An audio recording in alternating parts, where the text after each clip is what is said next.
It has now been exactly 1 month since Donald Trump sent the most disruptive tweet of his presidency. It said, "Terrible, just found out that Obama had my wires tapped in Trump Tower just before the victory.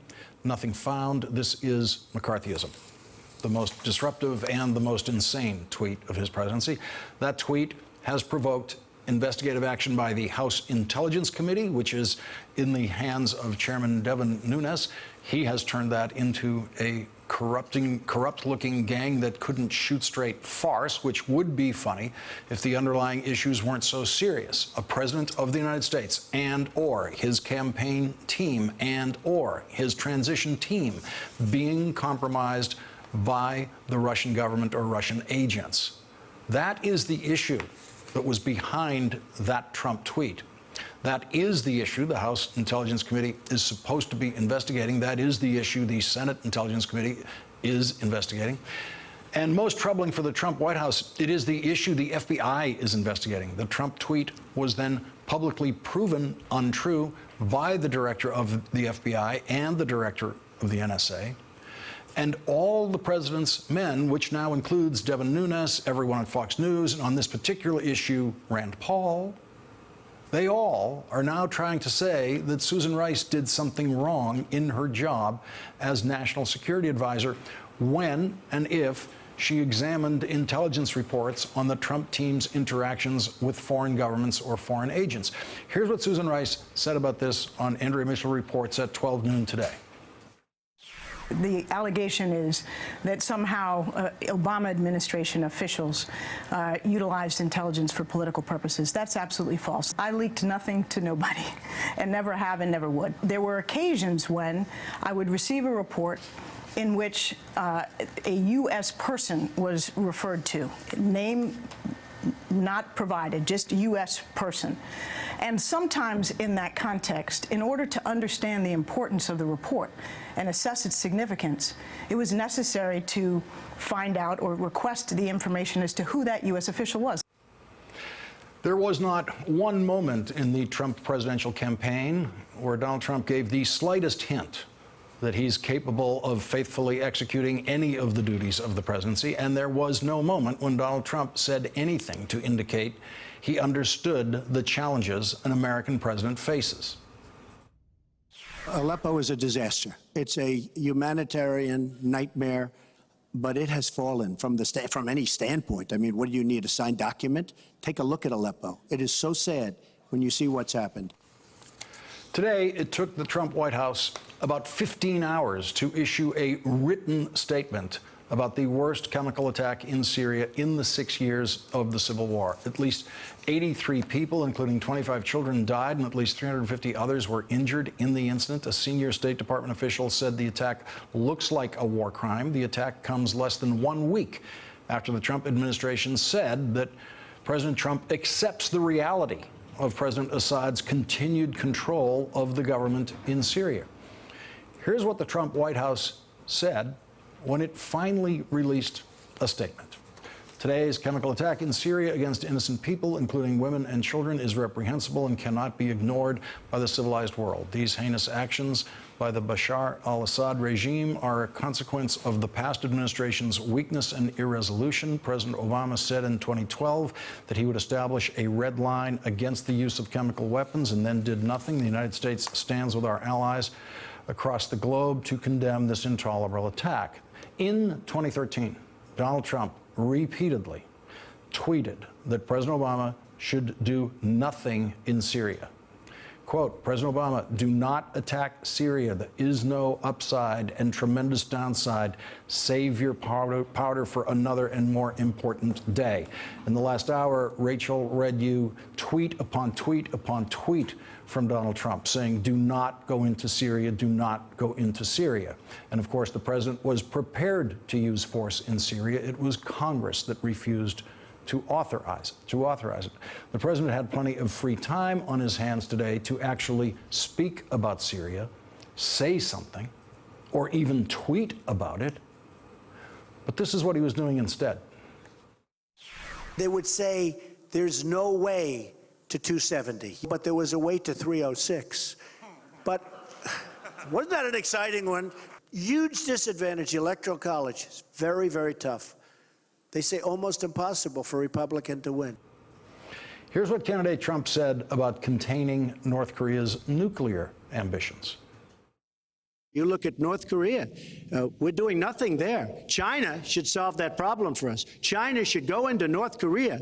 China is totally powerful as it relates to North Korea. When they made that horrible deal with Iran, they should have included the fact that they do something with respect to North Korea. Of course, he'll be saying all that this weekend in his summit with the Chinese president.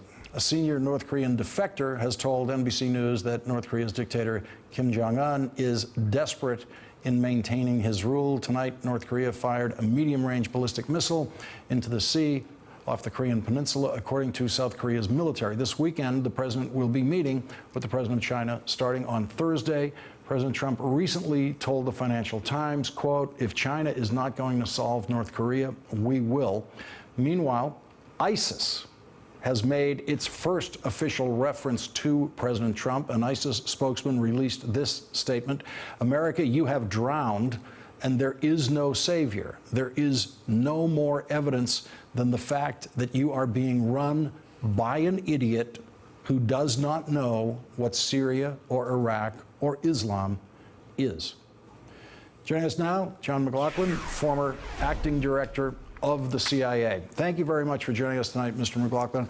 I just wanted to go, first of all, to the Susan Rice situation. And is there anything that you've heard in that story as it's unfolded today, including what Susan Rice had to say about it, that gives you any concern, or is there any point that you think we should be focusing on or elaborating on in that story? Well, Lawrence, what I would say, based on Susan's remarks today, and it certainly accords with my experience in government on this issue, is that she was merely doing her job.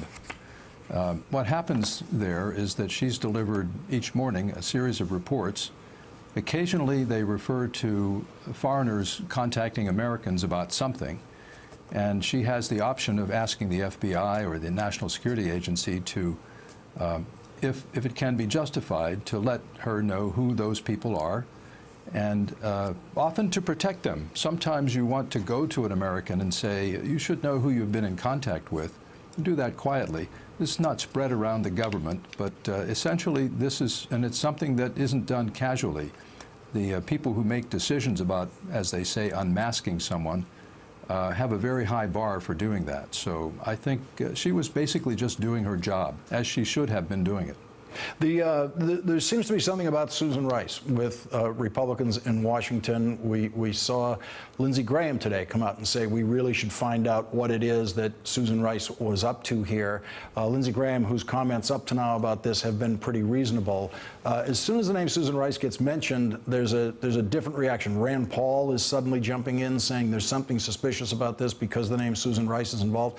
Do you have any guidance you can give us about why that name sets off Republican Washington the way it does? Well, I think, you know, I don't have to tell you, Lawrence, that we're living through an extraordinarily partisan time.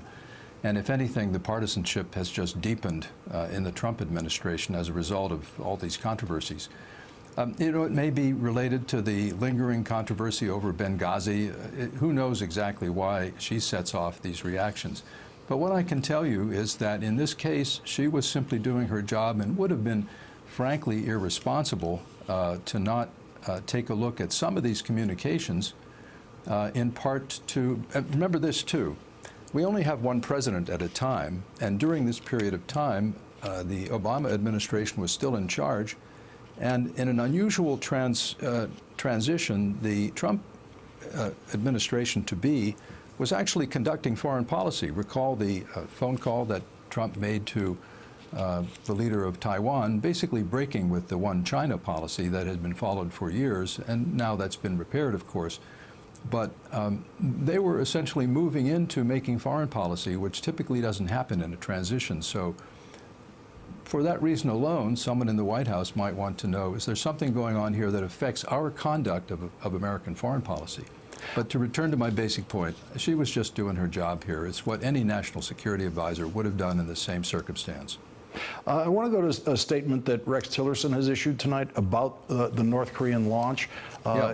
Secretary of State's statement says North Korea launched yet another immediate-range ballistic missile.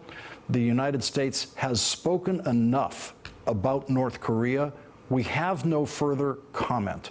And that is the single most extraordinary comment I've ever heard a Secretary of State make. I did not know that there was a limit to what should be said about a particular country, especially one at this particular point of tension.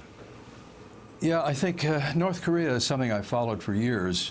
They've done 5 nuclear tests, 3 of them under the current leader.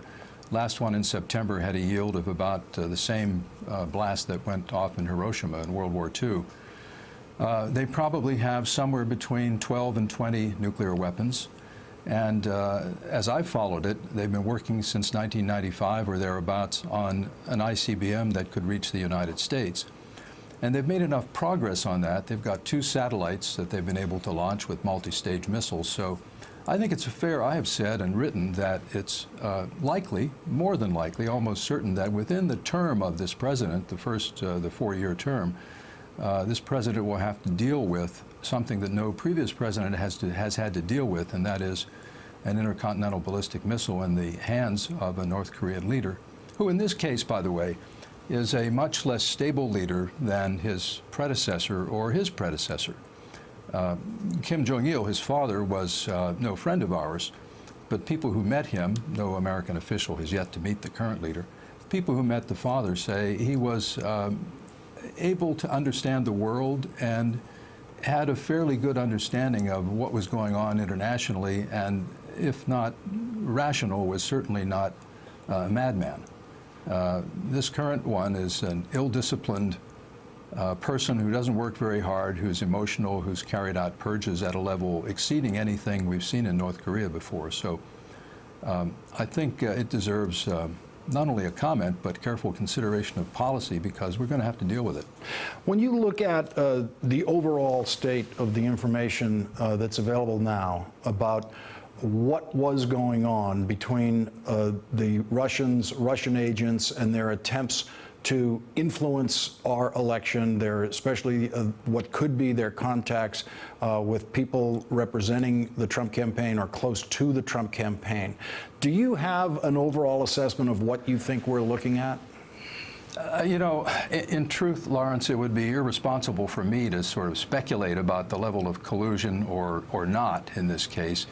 And people who have looked at it, who are privy to all of the classified information, are hesitant to draw conclusions about that, as you've seen in comments from the Senate and comments from the Director of National Intelligence, Clapper, before he retired. But what you see here, though, is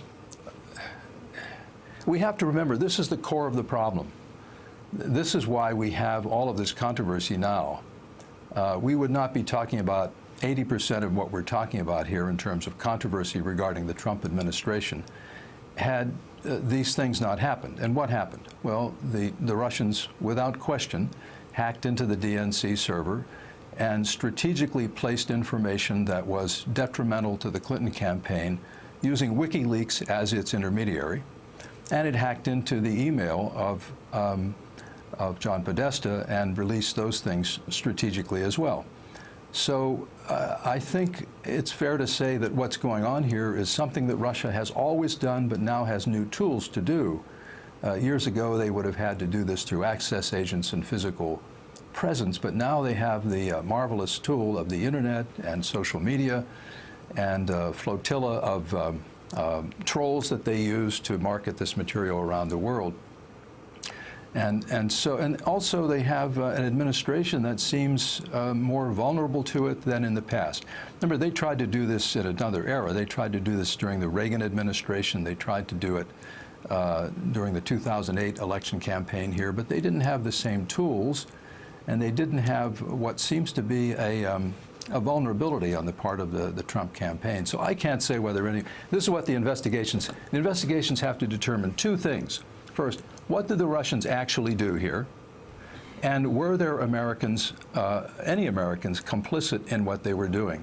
And we need to get the focus back on that, as opposed to all of these other things that have arisen, largely flowing from the president's foolish tweet some weeks ago. I think there's a seeming inability in this. I was thinking today, what is it that's striking about this administration? And there are 3 or 4 things that hit me. One of them, though, is the seeming inability to connect one thing to another. And when he did that tweet, I immediately called a friend and said, okay, we're looking now at weeks, possibly months of turmoil based on something that was a foolish action. And that has in turn deepened partisanship between the 2 parties. And I don't think it's much of a stretch to say it's made it harder for the administration to do everything else it wants to do in domestic areas, such as health care and tax reform. So this failure this inability to connect one action to another is kind of astonishing. Before you go, could you just give us one more insight into that reference you made to the back when it was the Soviet Union? They were trying to do this back in the Reagan administration. What would be the examples of what they were trying to do then in our elective process? Well, all they were trying to do then was portray Reagan as a warmonger. They were basically trying to say, if he's elected, this will be bad for the world because we will be edging toward war. And that's essentially what they were doing with Hillary Clinton as well. I was in Russia in October before the election. And if you were to look at the press then or the media, the message going to the Russian public was, if Hillary Clinton is elected, get ready for war, prepare your bomb shelter. And I'm not really exaggerating. John McLaughlin, thank you very much for joining us again tonight with your invaluable insights on this. Really appreciate it. Hey there, I'm Chris Hayes from MSNBC. Thanks for watching MSNBC on YouTube. If you want to keep up to date with the videos we're putting out, you can click subscribe just below me or click over on this list to see lots of other great videos.